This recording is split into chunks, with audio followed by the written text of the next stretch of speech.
جب ولید بن عقبہ کو یزید کا خط ملا اور خط کے اندر یزید نے جو آرڈر دیا تھا اس آرڈر کو پورا کرنا ولید بن عقبہ کے لیے بہت ہی مشکل کام تھا، کیونکہ سامنے کوئی عام آدمی نہیں تھا بلکہ سیدنا حضرت امام حسین علیہ مقام تھے، جن کے بارے میں نبی پاک صلی اللہ تعالی علیہ وسلم نے ارشاد فرمایا، جس نے میرے حسین کو خوش کیا اس نے مجھ محمد کو خوش کیا، اور جس نے مجھے خوش کیا اس نے اپنے رب کو خوش کیا، اور جس نے میرے حسین کو ناراض کیا اس نے مجھ محمد کو ناراض کیا، اور جس نے مجھ محمد کو ناراض کیا اس نے رب کو ناراض کیا۔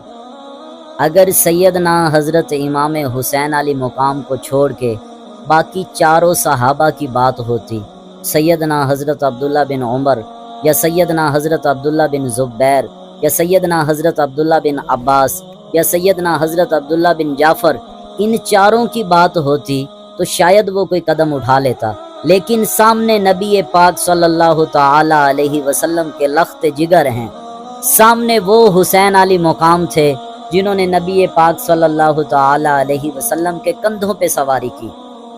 سیدنا حضرت عمر فرماتے ہیں، ایک مرتبہ میں نے دیکھا کہ نبی پاک صلی اللہ تعالی علیہ وسلم تشریف لا رہے ہیں اور سیدنا حضرت امام حسین علی مقام نبی پاک صلی اللہ تعالی علیہ وسلم کے کندھوں پہ سوار ہیں، اور میرے نبی کی پاک زلفیں سیدنا حضرت امام حسین علی مقام کے ہاتھوں میں ہیں۔ حسین نبی پاک صلی اللہ تعالی علیہ وسلم کی مبارک زلفیں جس طرف کھینچتے ہیں میرے نبی اسی طرف مڑ جاتے ہیں۔ حضرت عمر رضی اللہ تعالی عنہ فرماتے ہیں، جب میں نے یہ منظر دیکھا تو میرے منہ سے بے ساختہ نکلا، کیا خوبصورت سواری ہے۔ تو میرے نبی نے فرمایا، عمر تو سواری تو دیکھ رہا ہے، ذرا سوار بھی دیکھ، اگر سواری افضل ہے تو سوار بھی اعلیٰ ہے۔ میں نے دل سے پوچھا، یہ بتا کہ کیا حسین ہے؟ دھڑک دھڑک کے بول اٹھا، صدا صدا حسین ہے۔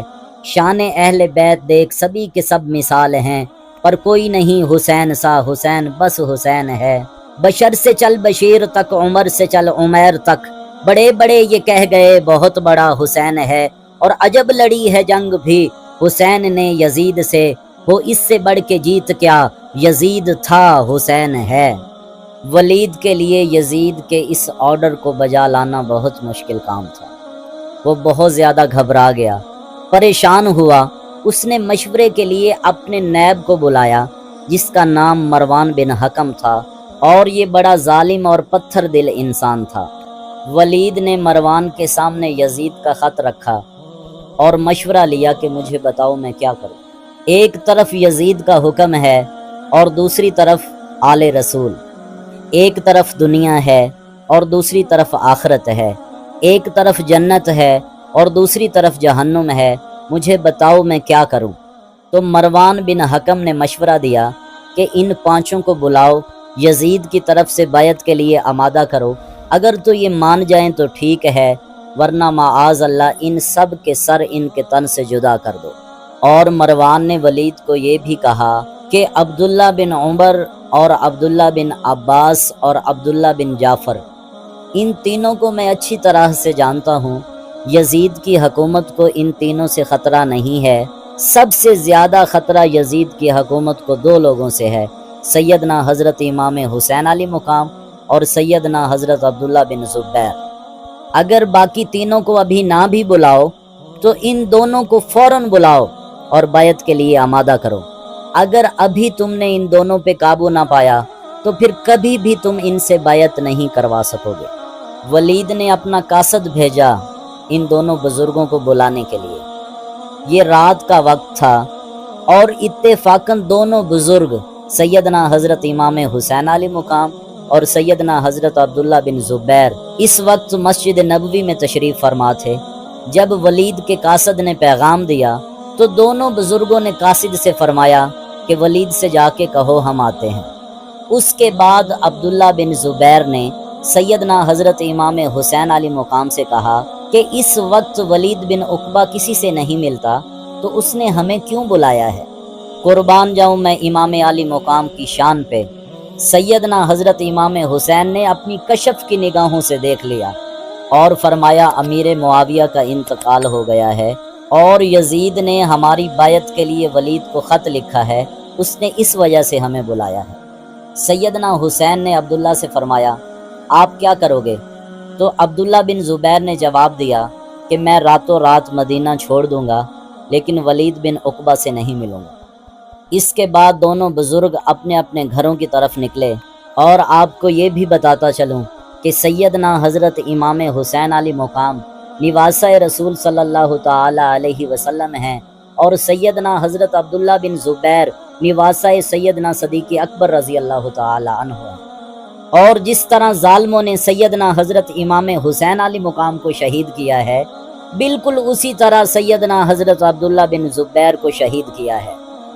سیدنا حضرت عبداللہ بن زبیر ولید بن عقبہ سے بغیر ملے مدینہ چھوڑ گئے، اور سیدنا حضرت امام حسین علی مقام نے مسجد نبوی سے گھر آنے کے بعد چند نوجوانوں کو اپنے ساتھ لیا اور ولید بن عقبہ کے گھر چلے گئے، اور ان نوجوانوں کو ولید بن عقبہ کے گھر سے تھوڑا پیچھے کھڑا کر کے ان کو سمجھایا کہ اگر میری آواز بلند ہونے لگے یا مجھے وہاں پہ زیادہ دیر ہو جائے تو تم میرے پیچھے آ جانا، کیونکہ ان لوگوں میں سے مروان بن حکم پہ مجھے خیر کی امید نہیں ہے۔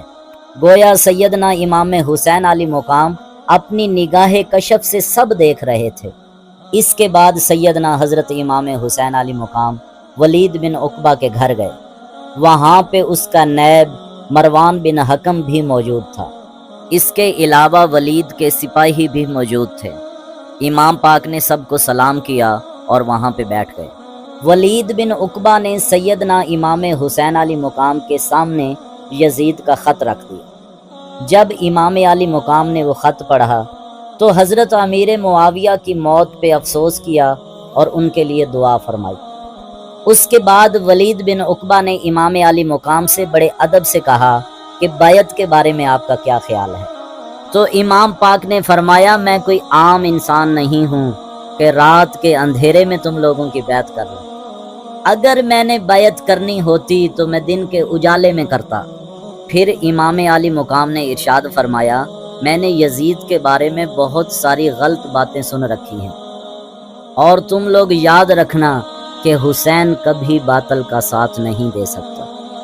اللہ اکبر، بیٹا ہو سیدنا حضرت علی المرتضیٰ کا، اہل نظر کی آنکھ کا تارا علی علی، اہل وفا کے دل کا سہارا علی علی، اور رحمت نے لے لیا مجھے آغوش نور میں نے کبھی جو رو کے پکارا علی علی، اعظم یہ مغفرت کی سند ہیں ہمارے پاس، ہم ہیں علی کے اور ہمارا علی علی۔ بیٹا علی المرتضیٰ کا ہو اور ماں فاطمہ الزہرا سلام اللہ علیہا کا دودھ پیا ہو، اور امام الانبیاء صلی اللہ تعالی علیہ وسلم کی لعاب دہن کو چوس کے پروان چڑھنے والا حسین باطل کا ساتھ دے دے، یہ کیسے ہو سکتا تھا؟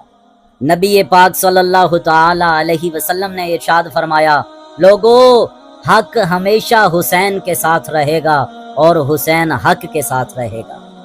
جب سیدنا حضرت امام حسین علی مقام جانے لگے تو مروان بن حکم کھڑا ہوا اور ولید سے کہنے لگا انہیں باہر نہ جانے دینا ورنہ یہ کبھی بھی ہاتھ نہیں آئیں گے، یہ علی المرتضیٰ شیر خدا کے بیٹے ہیں، پھر ان پر کبھی تم قابو نہ پا سکو گے۔ مروان کی بات سن کے امام علی مقام شیر کی طرح پیچھے پلٹے اور مروان سے کہا پیٹھ پیچھے بات کیا کرتے ہو، اگر ہمت ہے تو میرا سامنا کرو۔ ولید بن عقبہ بھی موجود، اس کے سپاہی بھی موجود، اس کے باوجود امام علی مقام کی للکار سن کے مروان بن حکم بھیگی بلی کی طرح پیچھے ہٹا اور خاموش ہو کے بیٹھ گیا۔ جب امام علی مقام وہاں سے چلے گئے تو مروان بن حکم نے ولید سے کہا تمہیں حسین کو شہید کر دینا چاہیے تھا، اب تم کبھی بھی ان پہ قابو نہیں پا سکو گے۔ اس پر ولید بن عقبہ نے مروان سے کہا تم کیسے ظالم اور بے درد انسان ہو، تم مجھے آل رسول صلی اللہ تعالی علیہ وسلم پہ تلوار چلانے کا مشورہ دے رہے ہو۔ خدا کی قسم اگر مجھے پوری دنیا کی حکومت مل جائے، پوری دنیا کی دولت مل جائے، پھر بھی میں ایسا نہیں کروں گا۔ تم کیسے بدکار انسان ہو، کل اللہ اور اس کے رسول کے سامنے کیا منہ دکھاؤ گے؟ یہ سن کر مروان بن حکم خاموش ہو گیا اور کہنے لگا ولید تم نے ٹھیک کہا ہے۔ اندر سے وہ آل رسول کے خلاف تھا، لیکن موقع مناسبت کے حساب سے اس نے ولید کی بات کو ٹھیک کہہ دیا۔